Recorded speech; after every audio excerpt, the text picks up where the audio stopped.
مسئلہ حل ہوگا کسی بھی مریض کا جب وہ اپنے ماں باپ اور اپنے معالج کے ساتھ تعاون کرے گا. مسئلہ تب حل ہوگا کہ اگر گھر والے مل کے بات کریں گے تو گھر والے بھی اعتدال کا دامن ہاتھ سے نہیں چھوڑیں گے. وہ عزت سے بات کریں گے اور وہ ایک دوسرے کا لحاظ کر کے بات کریں گے کہ میں بات ٹھیک کر رہا ہوں. آپ نے گھروں میں اکثر دیکھا ہوگا کہ اگر آپ گھر میں ہیں اور کوئی مہمان آپ کے گھر میں آیا ہوا اور ایک بچہ کہتا ہے کہ امی میں کوک پی لوں فریج میں سے، تو ماں کیا کہتی ہے؟ پی لو. لیکن اگر گھر میں مہمان نہ ہو تو پھر ماں کیا کہتی ہے؟ ٹھیک ہے. تو دوسروں کا کچھ لحاظ تو ہوتا ہے، اور دفاتر میں بھی ایسے ہی ہوتا ہے. اس لیے بعض باسز جب کسی ماتحت سے بات کرتے ہیں اور بات ڈانٹنے والی ہوتی ہے تو وہ ایک دو اور ادارے کے مدبر لوگوں کو ساتھ بٹھا لیتے ہیں تاکہ قابو رہے اور لوز ٹاک نہ کی جائے. تو اکیلے بات کرنے اور زیادہ لوگوں کے مل کے بات کرنے میں کئی فوائد ہیں. مثلا اگر کوئی آپ کے پاس چندہ مانگنے بندہ آ جائے اور ایک بندہ آ جائے اجنبی، تو آپ کا کم امکان ہے چندہ دینے کا بنسبت اس کے کہ 5-6 لوگ بہت اچھا لباس زیب تن کر کے آپ کے دروازے پہ آ جائیں، معزز لوگ، تو آپ کا کم چانس ہے کہ آپ چندہ نہیں دیں گے، پھر آپ کچھ نہ کچھ دیں گے. تو اسی لیے لوگ جب چندہ مانگنے جاتے ہیں مارکیٹوں میں تو وہ چند لوگوں کو ساتھ لے کے جاتے ہیں اور اس مارکیٹ کے لوگوں کو ساتھ لے کے جاتے ہیں. اس مارکیٹ میں سے بھی 2 بندے ساتھ پکڑتے ہیں اور ان مارکیٹ کے بندوں کا لحاظ کرتے ہوئے دوسرے لوگ پھر چندہ دے دیتے ہیں. تو چونکہ مریض کے ساتھ سب کا رشتہ ہوتا ہے، ایک ابا ہے، ایک اماں ہے، ایک بھائی ہے، ایک بہن ہے، ایک بیوی ہے، 2 بچے ہیں، اور وہ جب اکٹھے بات کریں گے تو ہر ایک کا چھٹانک 2 چھٹانک کوئی وزن ہوگا تو وہ اکٹھا ہو کے تو کلو تو بن ہی جائے گا. لیکن مقصد اکٹھے ہو کے کوئی کٹنا تو نہیں ہے نا، بےزتی تو نہیں کرنا نا، کیونکہ 1 to 1 اس کے امکانات زیادہ ہوتے ہیں کہ بندہ لوز ٹاک میں چلا جائے گا اور ریزسٹنس ہوگی، شور شرابہ ہوگا تو کام خراب ہوگا. لیکن اگر آپ اکٹھے ہو کے بات کرتے ہیں فیملی والے، کیونکہ یہ بہت امپورٹنٹ ہے، میں آپ کو بتاؤں کہ یہ علاج سے بھی زیادہ امپورٹنٹ ہے کہ گھر میں آبرو مندانہ بات چیت شروع ہو جائے. یعنی آپ یوں سمجھیں کہ یہ بات کہ گھر میں وائلنس فزیکل یا وربل،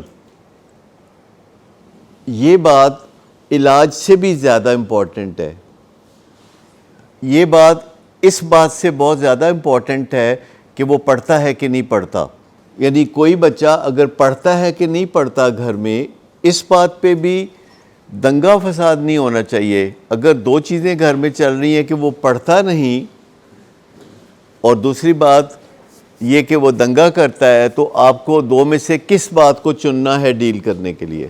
دنگا فساد. سب سے پہلی بات یہ ہے کہ جب تک دنگا فساد ٹھیک نہیں ہوگا تب تک کوئی آپس میں ایگریمنٹ نہیں ہوگا، وعدہ وعید نہیں ہوں گے، ارادہ نہیں ہوگا، ریوارڈ اینڈ پنشمنٹ کی بنیادیں طے نہیں کی جائیں گی. تو جو دنگا فساد ہے کسی بھی گھر میں کسی بھی وجہ سے، جو دنگا فساد ہے، چاہے وہ وربل ہو چاہے وہ فزیکل ہو، اور جو دھمکیاں ہیں اور جو وائلیشنز ہیں، جیسے کہ گھر میں وقت پہ واپس آنا، یہ علاج سے بھی زیادہ امپورٹنٹ ہے کہ وقت پہ کوئی گھر پہ آئے تاکہ وہ گھر کی فیسلٹیز کو انجوائے کر سکے. جو وقت پہ گھر نہیں آتا وہ گھر کی فیسلٹیز کو انجوائے نہیں کر سکتا، جیسے کہ تازہ کھانا اور گرم روٹی.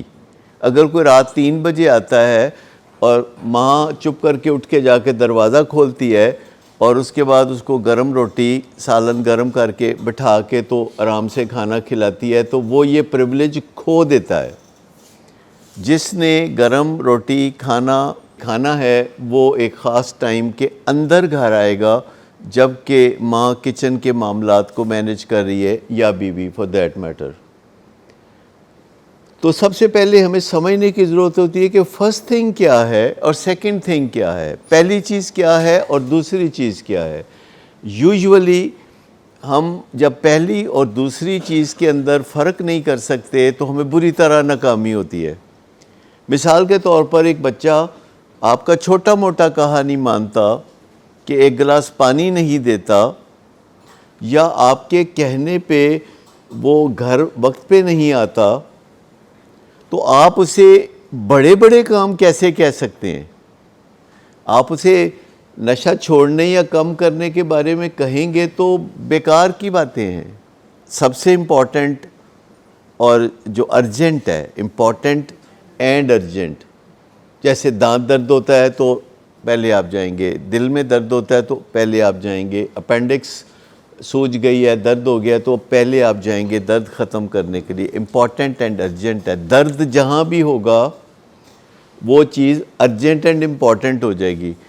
اور یہ جو دنگا فساد ہوتا ہے اس میں درد ہوتا ہے، مطلب جس میں مار کوٹ ہو رہی ہو کسی فیملی ممبر کی، مریض کے ہاتھوں، تو درد ہوتا ہے کہ نہیں؟ تو جہاں بھی درد ہوتا ہے، چاہے وہ دانت درد ہو، چاہے وہ پتے کی درد ہو، چاہے وہ دل کی درد ہو، تو جب درد ہوتا ہے تو یہ امپورٹنٹ اینڈ ارجنٹ ہوتا ہے کہ اس طرف توجہ دیں۔ جب درد ہوتا ہے کسی کے پیٹ میں تو آپ اس وقت یہ ڈسکس نہیں کرتے تو پردہ نہیں، تو پردہ نہیں، تو پردہ نہیں۔ جب درد ہوتا ہے تو اس وقت یہ چیزیں پس پردہ چلی جاتی ہیں کہ وہ پڑھتا ہے کہ نہیں پڑھتا۔ جب درد ٹھیک ہو جاتا ہے تو پھر دیکھنا ہے کہ وہ گھر کے قوانین کو مانتا ہے کہ نہیں مانتا، گھر کا قانون کیا ہے، گھر کے طے شدہ قوانین کیا ہیں، کب گھر آنا چاہیے، کیونکہ سب جانتے ہیں کہ رات 10 بجے کے بعد باہر کوئی نیکی کا کام نہیں ہو رہا ہوتا، یہ پکی بات ہے۔ تو اپنے بچوں کو ہمیشہ آپ مغرب کی نماز پہ ٹارگٹ کریں کہ وہ گھر آئیں، اور اگر آپ نے یہ کام کر لیا تو آپ کو بہت ساری پریشانیوں سے ویسے ہی نجات مل جائے گی۔ تو پہلی بات یہ ہے کہ دنگے فساد کو کیسے ختم کرنا ہے، کیا ممکن ہے کہ نہیں، کس طریقے سے۔ اس سے سب سے پہلی بات یہ ہے کہ کیا آپ کو دنگا فساد کی ابتدا کرنی چاہیے؟ کیا آپ کو کوئی لوز ٹاک کرنی چاہیے اس بندے سے جو لوز ٹاک کرنے میں آپ سے زیادہ چیمپئن ہے؟ تو آپ کو پہچاننا چاہیے کہ جو دنگا فساد ہے یہ ہم سے زیادہ کر سکتا ہے اگر کوئی فیملی ممبر، تو ہمیں اس کا ہاتھ ویسے ہی کھڑا کر دینا چاہیے۔ کبھی آپ نے دیکھا ہے کہ کھیلوں میں کئی دفعہ کوئی مقابلے پہ کھلاڑی نہیں آتا تو ریفری اس کا ہاتھ کھڑا کر دیتا ہے۔ تو دنگے فساد کے بارے میں یہ گھروں میں آپ آسانی سے یہ چیز کر سکتے ہیں کہ ہاتھ کھڑا کر دے کہ دنگے فساد میں تم چیمپئن ہو۔ اور اس کے بعد پھر دیگر چیزیں کہ رسپانسبلٹیز، فیملی میں رسپانسبلٹیز ہوتی ہیں جو کہ تقسیم کی گئی ہوتی ہیں۔ کچھ لوگ رسپانسبلٹیز اٹھائے ہوئے ہوتے ہیں اور کچھ لوگ رسپانسبلٹیز کی تیاری کر رہے ہوتے ہیں۔ جو بچے اسکول جا رہے ہوتے ہیں وہ رسپانسبلٹیز لینے کی تیاری کر رہے ہوتے ہیں۔ کچھ لوگ رسپانسبلٹیز اٹھائے ہوتے ہیں جیسے کہ ماں باپ۔ لیکن بعض اوقات ماں باپ یہ غلطی کر بیٹھتے ہیں کہ وہ سمجھتے ہیں کہ ہمارے بچوں کو کوئی رسپانسبلٹی اٹھانے کی ضرورت نہیں ہے، ہمارے پاس ملازم بہت ہیں اور یہ بچے آئندہ 50 سال تک اگر کوئی بھی ذمہ داری نہیں اٹھائیں گے تو روٹی کھا لیں گے یہ۔ لیکن ان کو یہ پتہ نہیں ہوتا کہ روٹی تو وہ کھا لیں گے، کپڑے تو وہ پہن لیں گے، گاڑی تو ان کو مل جائے گی، پر اچھا موڈ ان کو نہیں ملے گا۔ اچھا موڈ اس بندے کو ملتا ہے جو کوئی ذمہ داری اٹھاتا ہے اور پوری کرتا ہے۔ کوئی ذمہ داری اٹھاتا ہے اور پوری کرتا ہے۔ جو بندہ کوئی ذمہ داری نہیں اٹھاتا اور پوری نہیں کرتا تو پہلے وہ بور ہو جاتا ہے، اس کے بعد وہ اذیت میں ہو جاتا ہے، اس کے بعد پھر وہ اپنے موڈ کو ٹھیک کرنے کے لیے نشہ استعمال کرتا ہے۔ تو آپ سمجھیں کہ جب کوئی بھی ذمہ داری نہیں اٹھاتا تو وہ بور ہو جاتا ہے اور اذیت میں ہو جاتا ہے اور نشے کا رجحان ہو جاتا ہے۔ لیکن دنگا فساد جو ہے یہ مین ٹارگٹ ہے۔ نارملی دنگا فساد اتنا زیادہ ہوتا ہے کہ اگر ہم دنگا فساد ٹھیک کرنے بیٹھیں تو مریض کا علاج بہت ڈیلے ہو جاتا ہے. اس لیے کبھی کبھی دنگا فساد کو سائیڈ پہ رکھ کے اس کا علاج شروع کر دیا جاتا ہے، جیسے کہ یہاں پہ ہمارے ہاں ہوتا ہے. تو مجھے بتائیے کہ جب علاج شروع ہو جائے تو نیکسٹ ٹارگٹ کیا ہونا چاہیے؟ کیا یہ ہونا چاہیے کہ نشہ چھوڑنے کی باتیں ہوں، یا نیکسٹ ٹارگٹ یہ ہونا چاہیے کہ دنگا فساد کیسے ختم کرنا ہے؟ دنگا فساد کیسے ختم کرنا ہے. ٹھیک. تو اگر ہم یہ اچھی طرح جانچ لیں کہ دنگا فساد کیسے ختم کرنا ہے، تو آپ سمجھیں کہ آپ نے ایک بہت بڑا سنگ میل عبور کر لیا، اور جب آپ کو پتہ چل گیا کہ اب آپ اچھی طرح بات چیت کرنا سیکھ گئے ہیں اور دنگا فساد نہیں ہوتا، اور مریض آپ کی بات بھی مانے گا کیونکہ آپ کی طرف سے چیزیں اس کی طرف فلو کرتی ہیں. ایسا بہت کم ہوتا ہے کہ مریض کی طرف سے چیزیں گھر والوں کی طرف فلو کر رہی ہوں. ایسے 2-4% پیشنٹ ہوتے ہیں کہ جن کی طرف سے جو مٹیریل گڈز ہیں وہ باقی گھر والوں کی طرف فلو کر رہی ہوتی ہیں. لیکن خالی مٹیریل گڈز ہی نہیں ہوتے جو گھر والوں کی طرف سے ایک دوسرے کی طرف فلو کرتے ہیں.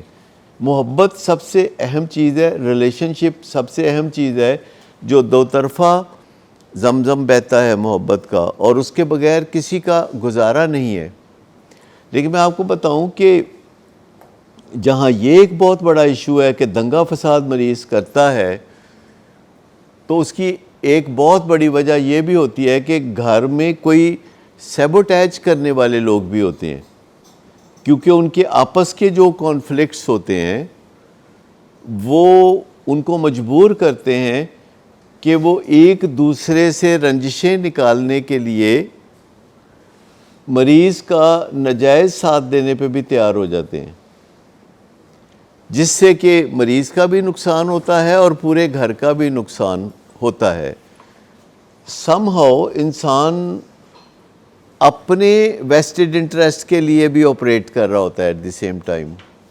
اور بعض اوقات اگر کسی میاں بیوی کے درمیان بہت زیادہ ناراضگی ہے اور میاں میں یہ جرت نہیں ہے کہ وہ بیوی کے ساتھ براہ راست بات کر سکے، تو وہ انڈائریکٹلی اس بچے کے ذریعے اپنی بیوی سے بدلہ لیتا ہے جو نشے کا مریض ہے.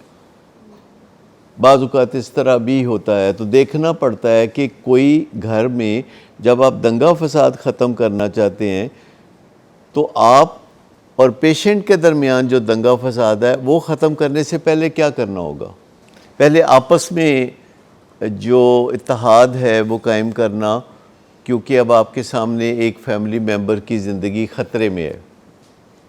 یہ بڑا حقیقی خطرہ ہوتا ہے کسی فیملی ممبر کی زندگی کو جب کوئی نشے کی بیماری میں مبتلا ہوتا ہے. خاص طور پر آج کل جس قسم کے نشے آپ دیکھتے ہیں سوسائٹی میں، وہ براہ راست جان کو خطرہ ہوتا ہے.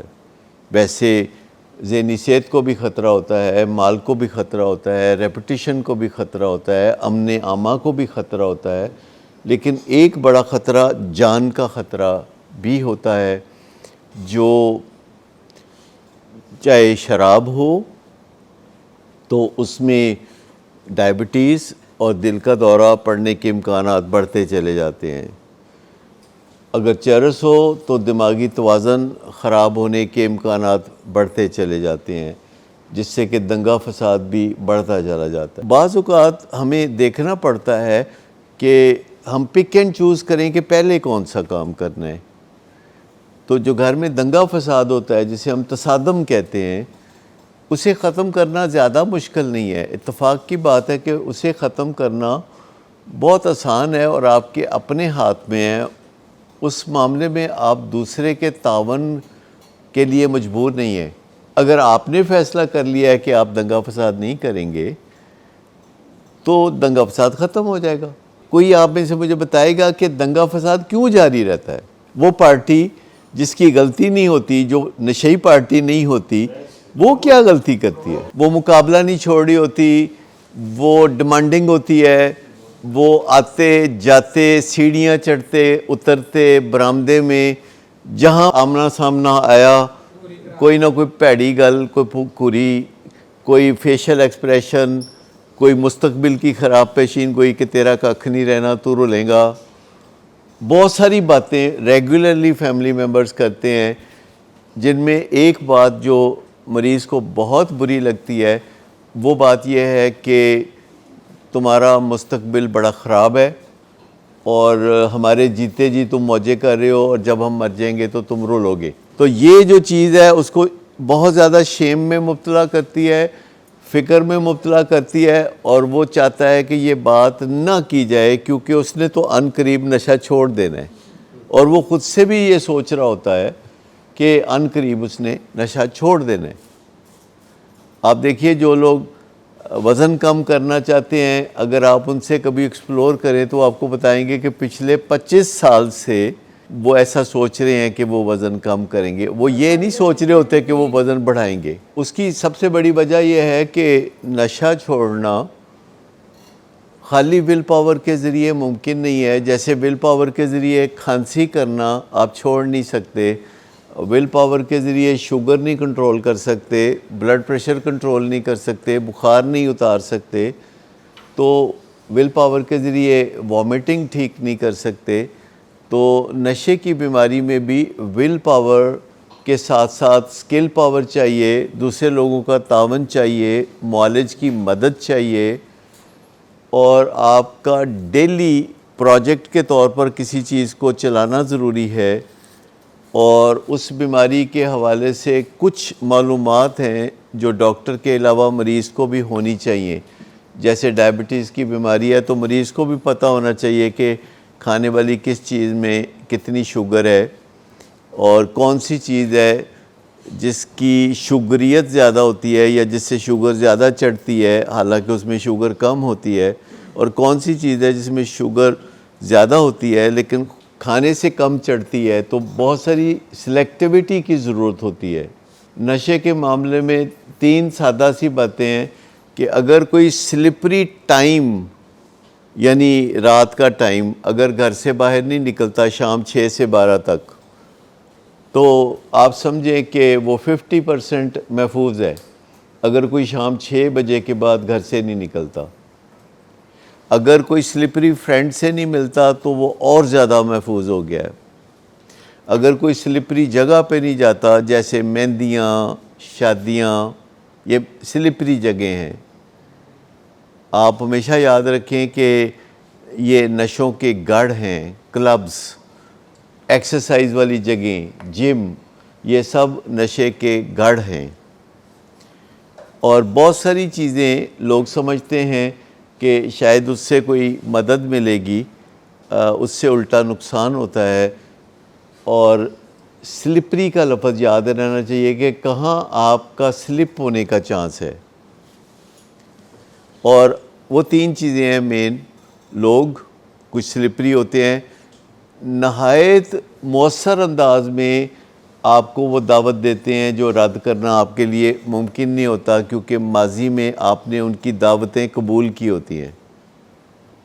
تو وہ دعوت جب دیتے ہیں کھانے پینے کی یا سگریٹ پینے کی یا شراب پینے کی, نشہ کرنے کی, چرس پینے کی, کوکین کرنے کی, تو سلپری لوگوں کی زبان میں بہت اثر ہوتا ہے. وہ پورے کونسلر ہوتے ہیں. سلپری جگہ بذات خود آپ کو بہت سے معاملات جو ہیں وہ بعض اوقات ایسی جگہوں پہ یاد آتے ہیں جہاں انوائرمنٹ اس لحاظ سے مددگار ہوتی ہے.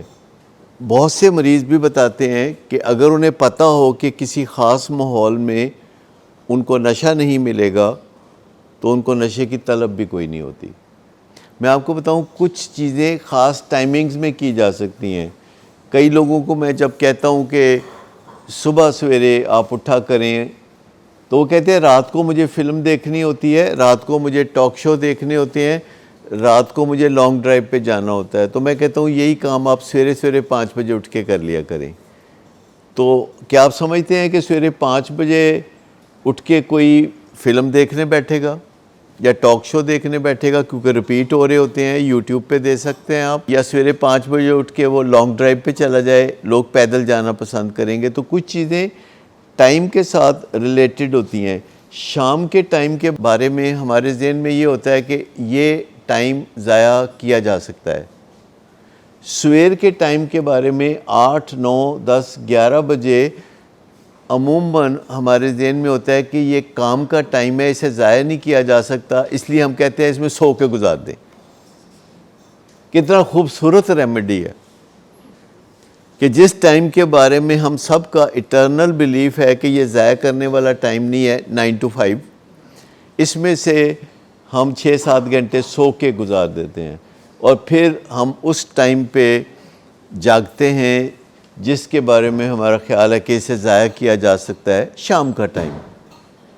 تو شام کا ٹائم اس طرح ضائع کر دیا, صبح کا ٹائم سو کے ضائع کر دیا.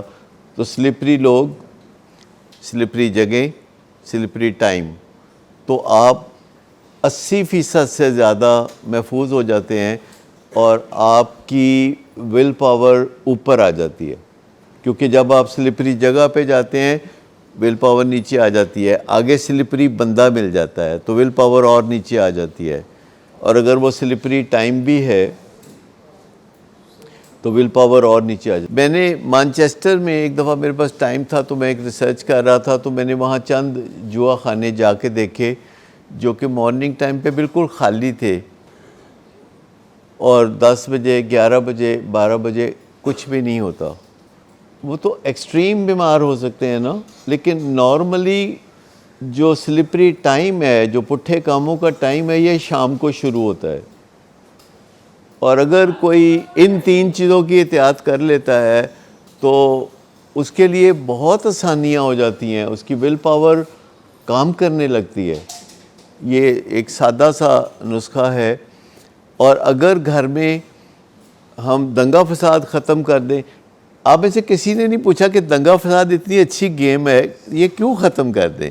اچھا خاصا مزہ آتا ہے, رولا گھر میں گیم چل رہی ہوتی ہے, کیوں ختم کر دیں دنگا فساد؟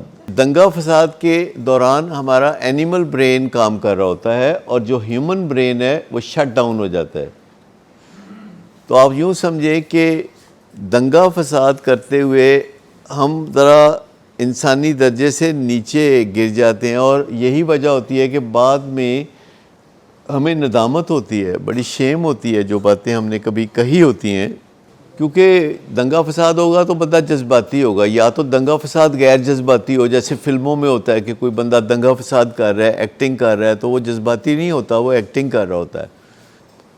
جیسے مینجمنٹ میں بھی کہا جاتا ہے کہ اگر آپ نے کسی کو ڈانٹنا ہے تو آپ ایکٹنگ کرتے ہیں ڈانٹنے کی. اگر آپ کو سچ مچ غصہ آتا ہے تو آپ مینجمنٹ کے لیے انفٹ ہو گئے ہیں. لیکن اگر آپ نے کسی کو ڈانٹنا ہے اور آپ نے اسے دفتر میں بلایا ہے اور آپ نے کسی کو ڈانٹنا ہے تو آپ ڈانٹنے کی ایکٹنگ کریں گے, آپ سچ مچ نہیں ڈانٹیں گے, کیونکہ نیکسٹ جو بندے نے آنا ہے اس کو آپ نے شاباش دینی ہے.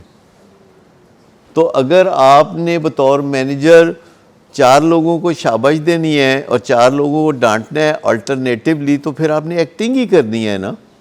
آپ نے بیہیو کرنا ہے, چاہے آپ شاباش دے رہے ہوں چاہے آپ ڈانٹ رہے ہوں. یا واٹس ایپ میسیجز بھی آپ کو آتے رہتے ہیں آپ کے سبارڈینیٹس کی طرف سے, اور کسی کو آپ شاباش اور کسی کو آپ کہہ رہے ہوتے ہیں کہ یہ اچھا نہیں لگا, یہ کام آپ نے ٹھیک نہیں کیا. تو you are doing your duty, اور ڈیوٹی جو ہے ہیومن برین سے بنتی ہے, اینیمل برین سے کوئی ڈیوٹی نہیں ہوتی. تو اگر ہمیں سچ مچ پتہ چل جائے کہ ہم غصے میں, رنج میں, شیم میں یا خوشی میں گر جاتے ہیں, معیاری لحاظ سے نیچے گر جاتے ہیں, تو ہم کبھی بھی جذباتی نہ ہوں. ہمارے جو جذبات ہیں ان کی انویسٹمنٹ کوئی بہت اچھی انویسٹمنٹ نہیں ہے, اس سے واپسی میں کوئی پروفٹ نہیں آتا. جب ہم محبت میں جذبات انویسٹ کر دیتے ہیں کہ میں تمہارے بغیر زندہ نہیں رہ سکتا, تو وہ کہتے ہیں میں تنہوں زندہ رہن بھی نہیں دیاں گا. آپ کسی کو کہہ کے دیکھیں 2-4 دفعہ کہ میں رہ نہیں سکتا تمہارے بغیر زندہ, وہ کہے گا لو جی ہن پھر میری ڈیوٹی ہے کہ تنہوں زندہ نہیں رہن دینا میں. ٹھیک, تو یہ کرنے کی ضرورت نہیں ہے. آپ کسی سے تعلقات اچھے رکھتے ہیں, ریلیشن اچھا رکھتے ہیں, یعنی ریلیٹ کرتے ہیں آپ کسی کے ساتھ, ریلیشن شپ کا مطلب ہے کہ بلانگ کرتے ہیں آپ کسی کے ساتھ. اور انسانوں میں اور جانوروں میں فرق یہ ہے کہ جانور ٹیمپریریلی ریلیٹ کرتے ہیں, انسان پرماننٹلی ریلیٹ کرتے ہیں. اور یورپ امریکہ نے اتنی ترقی کی ہے لیکن ریلیٹ کرنا بھول گئے, جس کا انہوں نے بڑا نقصان اٹھایا ہے. اور وہاں بہت سارے لوگ بھرپور محنت کر رہے ہیں کہ وہ جو فیملی کی ویلیو ہے, جو ریلیٹ کرنے کی ویلیو ہے, لوگوں کو پھر سکھا سکیں. ان میں ڈاکٹر سٹیون کوی کا نام بہت زبردست ہے, ڈاکٹر جان بریڈشاہ کا نام ہے, کینتھ بلینچرڈ کا نام ہے. بے شمار لوگ ہیں جو بہت پائنیئرنگ ورک کر رہے ہیں کہ ہیومن بینگ اپنی خوشیاں واپس ڈھونڈ لے, جس کا واحد رستہ ریلیٹ کرنا ہے. اسی وجہ سے 100 سال پہلے تقریباً, یعنی 87 سال پہلے, انہوں نے ایک ریسرچ ہارورڈ میڈیکل اسکول میں کرنا شروع کی کہ انسان کی لمبی زندگی اور خوشی کا راز کیا ہے. تو انہوں نے کہا کہ سگنیفیکنٹ جگہوں پہ ریلیٹ کرنا. سگنیفیکنٹ کا مطلب ہے جہاں بنتا ہے. اگر بیوی کے ساتھ آپ کا ریلیشن شپ اچھا نہیں ہے اور باہر کسی کے ساتھ آپ نے اچھا ریلیشن بنایا تو وہ نہیں, دیٹ وونٹ ورک. سگنیفیکنٹ جگہ جو بنتا ہے, جہاں آپ کا اچھا ریلیٹ کرنا بنتا ہے, ملک کے ساتھ ریلیٹ کرنا, مذہب کے ساتھ ریلیٹ کرنا, دوسرے لوگوں کے ساتھ ریلیٹ کرنا, اپنے شہر کے ساتھ ریلیٹ کرنا, شہر کی چیزوں کے ساتھ ریلیٹ کرنا, ایئرپورٹ کے ساتھ, باغات کے ساتھ, سڑکوں کے ساتھ. یہ جو ریلیٹ کرنا ہے کہ آپ کو لگتا ہے کہ یہ میرا ہے, جسٹ اے فیلنگ. یہاں ہم ریس کورس پارک جاتے ہیں تو چونکہ ہم بہت ریگولرلی جاتے ہیں اور وہاں کے جو پرانے ملازمین ہیں وہ شناسا ہو گئے ہیں ہمارے چہرے سے, تو وہ ہمیں تاثر دیتے ہیں کہ یہ آپ کا ہے. جبکہ کچھ لوگ کبھی کبھار آتے ہیں تو ان سے کوئی لینا دینا نہیں ہوتا. ریلیٹ کرنے کا مطلب یہ ہے جہاں بنتا ہے اس طرح تعلق کو محسوس کرنا. جبکہ آج کل عموماً یہ ویو آئی تھی جو شاید اب ڈائی ڈاؤن کر رہی ہے کہ جو ہی کوئی فیملی وقت گزرنے کے ساتھ ساتھ ابھر کر سامنے آتی ہے تو وہ بکھر جاتے ہیں, اور لوگ بڑا فخر کرتے ہیں کہ ان کا ایک بچہ دبئی میں ہے, ایک انڈونیشیا میں ہے, ایک کینیڈا میں ہے, ایک یو کے میں ہے. اور ایسی فیملیز کو لوگ بڑا رش کی نگاہ سے دیکھتے ہیں. لیکن میں ایک ایسی آبادی میں رہتا ہوں جہاں 200 گھر ہیں اور 250 گھروں میں صرف بوڑھے لوگ ہیں, اور ان کے ساتھ میری سلام دعا ہوتی ہے. اور وہ اپنے حالات جو بتاتے ہیں اس سے بہت تکلیف ہوتی ہے کہ وہ کس قدر اذیت ناک زندگی گزارتے ہیں. اگر آپ اپنے اشرف ہونے کو انجوائے کرنا چاہتے ہیں, اشرف المخلوقات, تو پھر آپ کو اپنے دماغ کے اس حصے کو ایکٹیویٹ کرنا ہے جو کہ آپ کو اشرف بناتا ہے, یعنی شرف والا بناتا ہے, یعنی عزت والا بناتا ہے, یعنی پری فرنٹل کارٹیکس, یعنی ہیومن برین.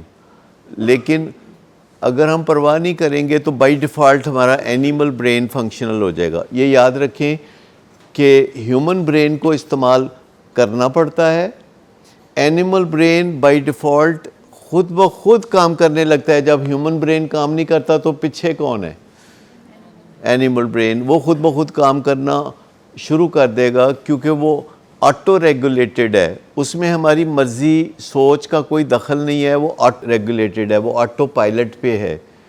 ہمیں اینیمل برین کو کچھ کہنا نہیں پڑتا, وہ ہارمونز کی مدد سے چل رہا ہوتا ہے جنہیں ہم اپنے جسم میں باقاعدہ محسوس کر سکتے ہیں کہ کس طرح وہ ہمارے جذبات کے ساتھ ہماری انرجی کبھی زیادہ اور کبھی کم ہوتی ہے. ڈپریشن ہو تو انرجی غائب ہو جاتی ہے, مینیا ہو تو انرجی بہت اوپر چلی جاتی ہے, غصے میں انرجی اوپر چلی جاتی ہے, خوشی میں انرجی اوپر چلی جاتی ہے, شیم میں انرجی کم ہو جاتی ہے, گلٹ میں انرجی زیادہ ہو جاتی ہے. تو ہمیں اپنے ان جذبات کی طرف توجہ دینی چاہیے کہ جن میں ہماری جو انرجی زیادہ ہوتی ہے, لیکن کسی بھی جذبے کو حد کے اندر رکھیں, کیونکہ جذبہ بہرحال ہمارا اینیمل حصہ ہے, اینیمل انسٹنکٹ ہے. کوئی بھی جذبہ ہیومن انسٹنکٹ نہیں ہے.